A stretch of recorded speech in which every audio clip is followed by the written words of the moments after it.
My channel.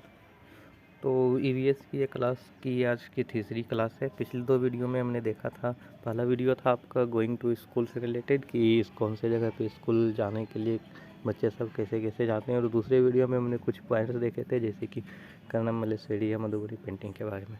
तो आज हम उसका तीसरा पार्ट शुरू कर रहे हैं। तीसरा पार्ट में हम पढ़ेंगे पक्षी एवं उनके घोंसले कि कौन से पक्षी के घोंसले कैसे होते हैं।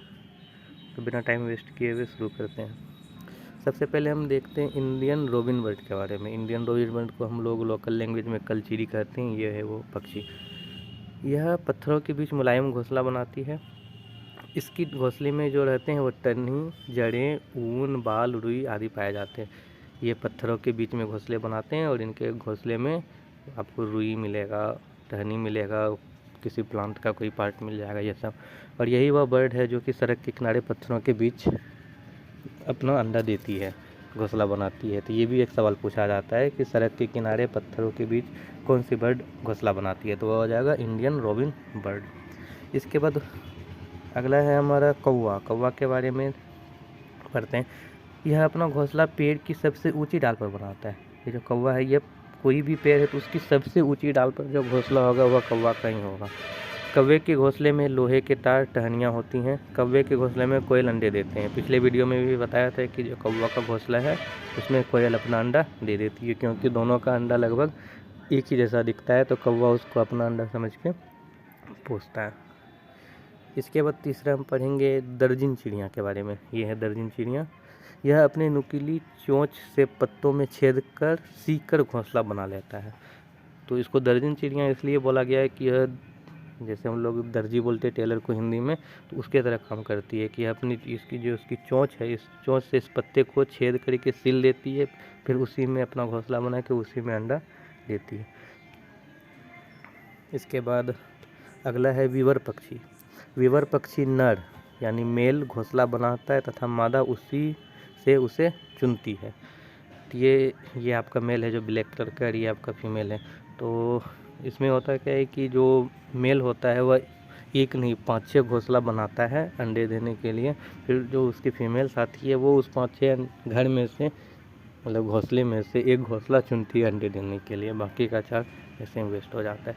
ये उसका घोंसला है वीवर पक्षी का। इसके बाद अगला हम देखते हैं फाख्ता पक्षी, जिसको कि इंग्लिश में डब बर्ड बोलते हैं। ये है फाख्ता पक्षी। कैक्टस के कांटे के बीच या मेहंदी के मेड़ में अपना घोंसला बनाती है। तो ये कैक्टस, ये फाख्ता पक्षी जो है यह अपना घोंसला बनाती है कैक्टस के, ये कैक्टस का पौधा है, ये इसका कांटा है, ये उसके बीच में अपना घोंसला बनाती है। क्योंकि यह मतलब ज़्यादा प्रोटेक्टिव होती है, कह सकते हैं कि अपने शिकारी से बचने के लिए, सांप वगैरह से बचने के लिए कैक्टस के पौधे के बीच अपना घोंसला बनाती है ताकि कोई इस पर अटैक नहीं कर पाए। इसके बाद अगला है गौरैया और कबूतर। गौरैया आमतौर पर घर के आसपास घोंसला बनाती हैं, जैसे कि अलमारी के पीछे या छत पे या आईने के पीछे, ये आपका गौरैया। और कबूतर पुराने मकान या खंडरों में अंडा देती है घोंसला बना के। तो इसके बाद हम देखते हैं बसंत गौरी पक्षी। बसंत गौरी पक्षी पेड़ के तनों में गहरा छेद बनाकर अंडा देती है। यह है बसंत गौरी पक्षी। यह पेड़ के तने में, पेड़ का जो मोटा सा तना जिसको ट्रंक बोलते हैं, पड़े हुए थे हम लोग, उसमें हम अपनी चोंच से गहरा छेद कर देती है और उसी छेद में घोंसला बना के अपना अंडा देती है। इसके बाद हम देखते हैं शक्कर खोरा पक्षी। शक्कर खोरा पक्षी, ये है वो शक्कर खोरा पक्षी। यह पेड़ या झाड़ी की डाली पर लटकता घोंसला बनाते हैं। ये कोई भी पेड़ है या फिर डाली है, उसके डाली पे ये लटकता हुआ घोंसला बनाती है। इसमें रुई, सूखे पत्ते व कपड़े के छितरे जो टुकड़े होते हैं उसका इस्तेमाल करती है। उस तरह का उसका घोंसला दिखता है। आप लोगों ने अपने आसपास बहुत सारे ऐसे घोंसले देखे होंगे। यह शक्कर खोरा पक्षी का घोंसला होता है। इसके बाद है उल्लू। उल्लू के बारे में एक ही चीज़ कह सकते हैं, उल्लू यह एक रात्रिचर प्राणी है। रात्रिचर मतलब कि जो रात में भी देख सकता है, और यह अपनी गर्दन को 360 डिग्री तक घुमा सकता है। ये जो देख रहे हैं इस फोटो में, ये 180 डिग्री घुमाया हुआ है। इसका पैर आगे की तरफ है और ये सर पीछे की तरफ है।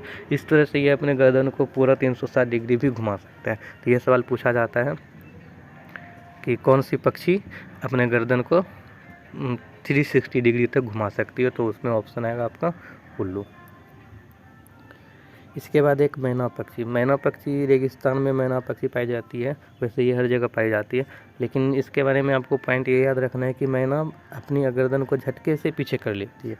यानी गर्दन से रिलेटेड दो पक्षी, एक उल्लू और एक मैना। उल्लू के बारे में के बस ज़्यादा 360 डिग्री तक अपना हेड को रोटेट कर सकती है, और मैना के बारे में है कि यह अपने गर्दन को झटके से आगे पीछे कर लेती है। ये वाला पॉइंट उतना इम्पोर्टेंट नहीं है, आपको ये वाला ध्यान में रखना है। इसके बाद देखते हैं बगुला पक्षी। ये जो बगुला है, बगुला भैंस पर बैठकर उसके कीट को खाता है। ये जो बगुला है, बगुला को देखे होंगे आप लोगों ने खेत में या गांव वगैरह कहीं गए होंगे, वहाँ पे खेत में देखेंगे कि बगुला भैंस के पीठ पे बैठा हुआ रहता है। तो वो बैठ के करता क्या है, तो इसका जो कीट होता है, इसके भैंस के जो स्किन पे या फिर इसके कान में जो भी गंदगी होता है वो बगुला खाता है। इससे क्या होता है कि भैंसों को कीड़े से भी छुटकारा मिल जाता है और बगुले को भोजन भी मिल जाता है। यानी दोनों एक दूसरे पे डिपेंडेंट कह सकते हैं कि बगुला अपना खाना भैंस के पीठ पर खाती है, इसकी स्किन पे जो कीड़ा वगैरह होता है भैंस तो उसको हटा नहीं सकता है, तो बगुला उसको खा लेती है, तो वह कीड़े से भी बच जाता है और बगुला का भोजन भी हो जाता है। तो ये टोटल 11 पक्षी थे जिसके बारे में NCERT में बात किया गया है। तब इससे रिलेटेड क्वेश्चन भी देख लेते हैं कि कुछ प्रैक्टिस क्वेश्चन कर लेते हैं जो कि पिछले साल भी आपका पूछा गया है। तो सबसे पहला क्वेश्चन है कि नीचे दिए गए पक्षी में कौन सी प्रजाति झटके से गर्दन आगे पीछे करती है। तो झटके से आगे पीछे करने के लिए बताया था मैंने, ये मैना। उल्लू के बारे में क्या था कि ये अपना गर्दन को 360 तक रोटेट कर सकती है। ये कौवा नहीं होगा, बसंतकुड़ी नहीं होगा, तो इसका ऑप्शन सही है आपका ऑप्शन नंबर 4 मैना। इसके बाद अगला देखते हैं, निम्नलिखित पक्षियों में से कौन काफ़ी हद तक अपनी गर्दन को पीछे तक घुमा सकता है। तो मैना के बारे में पढ़े, यह झटके से गर्दन को आगे पीछे करती है। कौवा नहीं होगा, कोयल नहीं होगा, तो इसका ऑप्शन सही है उल्लू अपना गर्दन को काफ़ी हद तक यानी 360 डिग्री तक पीछे रोटेट कर सकती है। इसके बाद अगला क्वेश्चन पूछा गया था कि निम्नलिखित में से कौन सा पक्षी पत्तों को सीख कर अपना घोंसला बनाती है। तो पत्तों को सीने का काम किसका रहता है, टेलर का रहता है, दर्जी का। दर्जी से आगे आपका दर्जन चिड़िया। इसको इस तरह से याद रख सकते हैं कि दर्जन चिड़िया अपने पत्ते को छेद करके सील करके घोंसला बनाती है। बस यही सवाल इससे पूछा गया है। इसके आगे आपका एक और सवाल बर्ड से रिलेटेड ये पूछा गया है कि निम्नलिखित पक्षियों में से कौन सा पक्षी मरे हुए जानवर को खाकर पर्यावरण को स्वच्छ रखता है। वैसे इसमें मरे हुए जानवर को चारों खाते हैं, गिद्ध भी, चील भी, कौवा भी, शायद मैना नहीं खाती है, लेकिन हमको NCERT के थ्रू NCERT में जो दिया हुआ है उसके अनुसार आप जवाब देना है। तो ये आपका होमवर्क हो गया। इसके बारे में थोड़ा सा गूगल करके या NCERT को देख के आप कमेंट में इसका आंसर बताइएगा, फिर इसको हम कल डिस्कस करेंगे कि इसका आंसर क्या होना चाहिए। आज के लिए इतना ही, फिर कल देखते हैं अगले वीडियो में, देखते हैं अगले कुछ इंपॉर्टेंट पॉइंट को, उसको याद रखते हैं। Thank you so much.